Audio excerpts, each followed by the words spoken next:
শ্ৰদ্ধাৰ সাংবাদিক বন্ধুসকল, আপোনালোকে সকলোৱে অৱগত আজি বহু বছৰ ধৰি গুৱাহাটী মহানগৰীত এই কৃত্ৰিম বানপানীয়ে তাণ্ডৱ লীলাৰ সৃষ্টি কৰি আহিছে।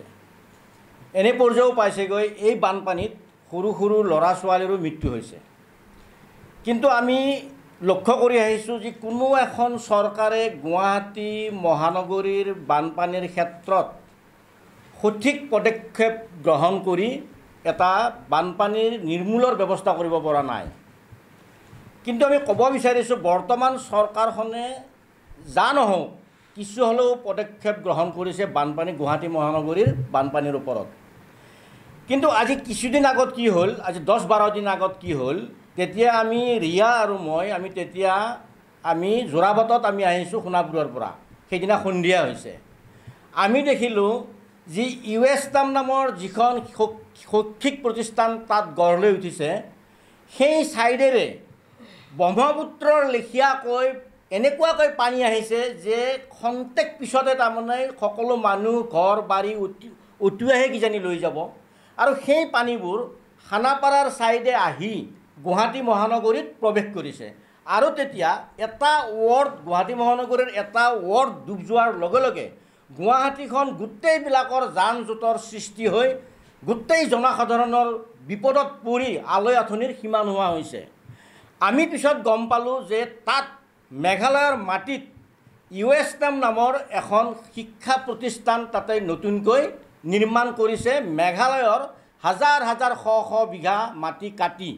আৰু সেই যেতিয়া গোটেই পাহাৰখন কাটি দিছে, সেই পানীৰ যিটো মানে লিক, গোটেইবিলাক লিকবিলাক সেই ইউএছটাম নামৰ সেই প্ৰতিষ্ঠানখনত সেই মানে মাটি কটা মানে ভূমিবিলাকত একগোট হৈ আমাৰ গুৱাহাটীৰ পিনে পানীবিলাক নামি আহিছে। কিন্তু ইউএছটামৰ যিটো স্বত্বাধিকাৰী আছে মেহবুল হক, তেওঁ এটা ষ্টেটমেণ্ট দিছে, সেইদিনা আমি লক্ষ্য কৰিছোঁ। তেওঁৰ ষ্টেটমেণ্টত কৈছে যে মই ইয়াত 5টামান এনেকুৱাকৈ পানী ৰিজাৰ্ভেশ্যন কৰিছোঁ, তাত পানীবিলাক সংৰক্ষণ হৈ আছে। আমি তেওঁক সুধিব বিচাৰিছোঁ যে 5টা পানীৰ ৰিজাৰ্ভেশ্যনে গুৱাহাটী মহানগৰীক ডুবাই পেলোৱা পানীবিলাক ৰিজাৰ্ভেশ্যন কৰিব পাৰিব নেকি?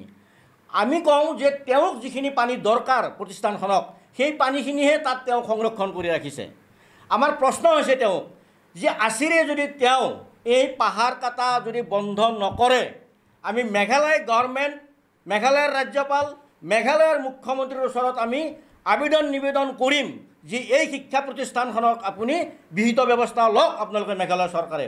অন্যথা কিন্তু লাচিত সেনা অসম থলগিৰিয়ে গুৱাহাটীবাসী ৰাইজৰ সহযোগত এই ইউএছটাম নামৰ শিক্ষা প্ৰতিষ্ঠানখন আমি অচল কৰি দিবলৈ আমি বাধ্য হ'ম।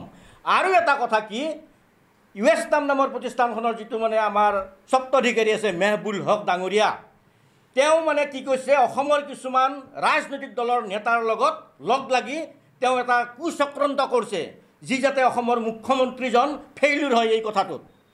ইয়াত আমি অসমৰ এই ৰাজনৈতিক দলৰ নেতাবিলাকক আমি কৈছোঁ যে আমি সকীয়াই দিছোঁ যে ইউএছটামৰ স্বত্বাধিকাৰী এই বংগমূলীয় মুছলমানজনৰ লগত লগ লাগি এই দালালি বন্ধ কৰক। এই অসমৰ ৰাজনৈতিক দলৰ নেতাবিলাকে ইউএছটামৰ এই স্বত্বাধিকাৰীৰ হৈ ওকালতি কৰা বন্ধ কৰক, অন্যথা কিন্তু লাচিত সেনা অসম থলগিৰি বহি নাথাকে। আৰু এটা মানে জাষ্ট এটা মই কথা ক'ব বিচাৰিছোঁ, ইউএছটামৰ স্বত্বাধিকাৰী এই মেহবুল হক মানুহজন আচলতে তেওঁ দুৰ্ঘুৰ সাম্প্ৰদায়িক আৰু ইছলামিক মৌলবাদী হয় তেওঁ। কাৰণ আপোনালোকে এটা কথা লক্ষ্য কৰিব যে ইউএছটামৰ এই তোৰণখন ধৰ্মীয় তোৰণ তেওঁ কিয় কৰিব লাগে, আৰু যিবিলাক তেওঁৰ অট্টালিকা তাত সম্পূৰ্ণ ইছলামিক কিছুমান চিহ্ন তাত খোদিত কৰা হৈছে, কিয় কৰা হৈছে? এইখন অসম হয়, ইয়াত হিন্দু মুছলমান বহু বছৰ আগৰ পৰা অতীতৰ পৰা মিলা প্ৰীতিৰে আছে। কিন্তু তেওঁৰ কৰ্মকাণ্ডই কি বুজাইছে? যি এটা সাম্প্ৰদায়িক বুজাইছে, যে তেওঁ যে এটা সাম্প্ৰদায়িক, এইটো তেওঁৰ কৰ্মকাণ্ডই এইটো প্ৰতিফলিত কৰিছে তেওঁ যে এটা সাম্প্ৰদায়িক। গতিকে আমি তেওঁক এইটো আহ্বান কৰিব বিচাৰিছোঁ, যিহেতুকে আপোনাৰ এই শিক্ষা প্ৰতিষ্ঠানৰ পৰা এইবিলাক ধৰ্মীয় তোৰণ আঁতৰাই পেলাওক, যদি আপুনি শান্তি সম্প্ৰীতি বুজাই ৰাখিব বিচাৰিছে অসমত। ধন্যবাদ।